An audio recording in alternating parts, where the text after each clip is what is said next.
दोस्तों, सफर मेराज आखिर कैसे पेश आया और मेराज की रात हमारे नबी सल्लल्लाहु अलैहि वसल्लम ने सातों आसमानों के ऊपर किया कुछ देखा, और ये अजीम सफर कहां से और कैसे शुरू हुआ, आज हम आपको इस वीडियो में बताएंगे। तो चलिए सफर को शुरू करते हैं।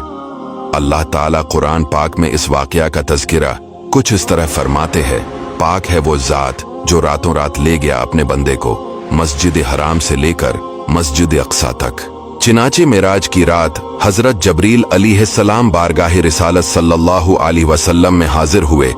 आप सल्लल्लाहु अलैहि वसल्लम को मेराज की खुशखबरी सुनाई और आप सल्लल्लाहु अलैहि वसल्लम का मुक़द्दस सीना खोलकर इसे आब ज़मज़म से धुया, फिर इसे हिकमत से भर दिया। इसके बाद नबी सल्लल्लाहु अलैहि वसल्लम की बारगाह में बराक पेश की और इंतहाई इकराम और एहतराम के साथ इस पर सवार करके मस्जिद अक्सा की तरफ ले गए।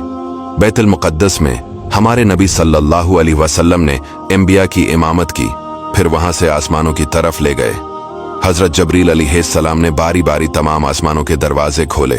पहले आसमान पर हजरत आदम अलैहिस्सलाम, दूसरे आसमान पर हजरत ईसा अलैहिस्सलाम, तीसरे आसमान पर हजरत यूसुफ अलैहिस्सलाम, चौथे आसमान पर हजरत इदरीस अलैहिस्सलाम, पांचवें आसमान पर हजरत हारून अलैहिस्सलाम, छठे आसमान पर हजरत मूसा अलैहिस्सलाम और सातवें आसमान पर हजरत इब्राहिम अलैहिस्सलाम हुजूर सल्लल्लाहु अलैहि वसल्लम की जियारत से सरफराज हुए।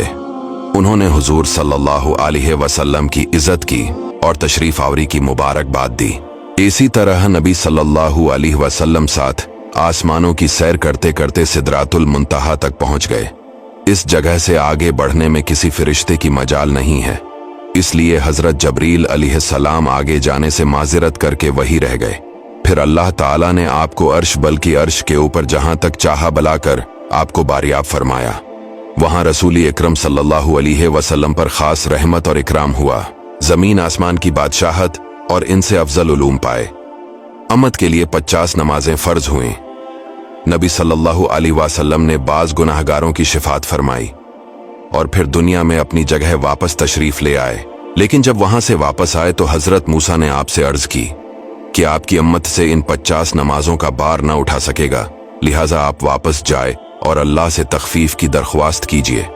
चिनाचे आप हजरत मूसा के मशूरे से चंद बार आप बारगाह इलाही में आते जाते और अर्ज परदाज हुए, यहां तक कि 5 वक्त की नमाजें रह गईं और अल्लाह ताला ने अपने हबीब से फरमाया कि मेरा कौल बदल नहीं सकता।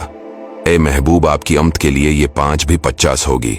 नमाजें तो 5 होगी, मगर मैं आपकी अम्त को इन 5 नमाजों पर 50 नमाजों का सवाब अता करूंगा। फिर आप सल्लल्लाहु अलैहि वसल्लम आलमी मलकूत की अच्छी तरह सैर फरमाकर मक्का की तरफ वापस रवाना हुए। रास्ते में आपने बैतुल मुक़द्दस से मक्का तक की मंजिलों और कुरैश के काफिलों को भी देखा।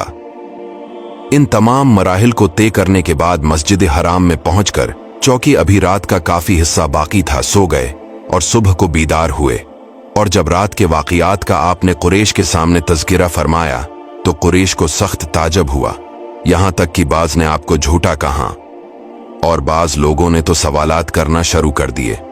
चूंकि अक्सर कुरैश ने बार बार बैतुल मुक़द्दस को देखा था और वो ये भी जानते थे कि हुजूर सल्लल्लाहु अलैहि वसल्लम कभी भी बैतुल मुक़द्दस नहीं गए, इसलिए इम्तिहान के तौर पर इन लोगों ने आपसे बैतुल मुक़द्दस के दरो दीवार और मेहराबों के बारे में सवालों की बौछार शुरू कर दी।